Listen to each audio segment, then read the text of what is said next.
তোমরা সবাই জানো কালকে ইন্ডিয়া হেরে গেছে ভাই। ইন্ডিয়া কালকে হেরে গেছে সাউথ আফ্রিকার সাথে। এখানে দোষ কার? কেউ বলছে অভিষেক শর্মা, কেউ বলছে তিলক বর্মা, কেউ বলছে সূর্য কুমার, কেউ বলছে ঈশান কিষান। ভাই কার দোষ ভাই? হেরে গেছে তো তোমরাই বলো। বাট আমি এখানে একটাই কথা বলতে চাই যে সবার আশা করি ওয়ার্ল্ড কাপটা মনে আছে।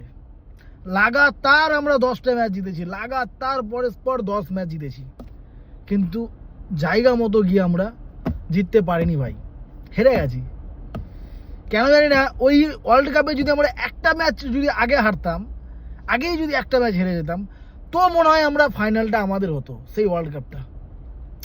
তো আমার মনে হয় যে এই জায়গাটা তো হেরেছে, হারাটা ঠিক হয়নি, সুপার 8 এসে হারাটা ঠিক হয়নি, কিন্তু দরকারও ছিল ভাই। কারণ ইন্ডিয়া ওভার কনফিডেন্স হয়ে গেছিলো যে আমরা জিতবই, কারণ সবাই ভালো খেলে আমাদের মধ্যে। ঈশান কিষান, শিবম দুবে, রিঙ্কু সিং, হার্দিক পান্ডিয়া, সূর্য কুমার, কিন্তু দেখা যাচ্ছে তো কেউই ভালো খেলে না ভাই, কেউই ভালো খেলে না ভাই, সত্যি কথা। এবার তোমরা বলবে যে তুমি এটা কি কথা বলছো। হ্যাঁ ভাই, তোমরা নিজেদেরকে দেখে নাও, আর যেগুলো ব্যাটসম্যান আছে তাদের পুরনো খেলাগুলো দেখে নাও, এর আগের ম্যাচগুলো দেখে নাও।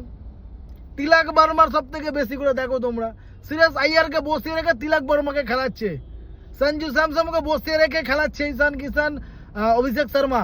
টপ ব্যাটসম্যান তিনটেই ফ্লপ, 4টে ম্যাচে অভিষেক শর্মার ডাগ 0। এবার তোমরা কমেন্টে করো এখানে ভুলটা কি।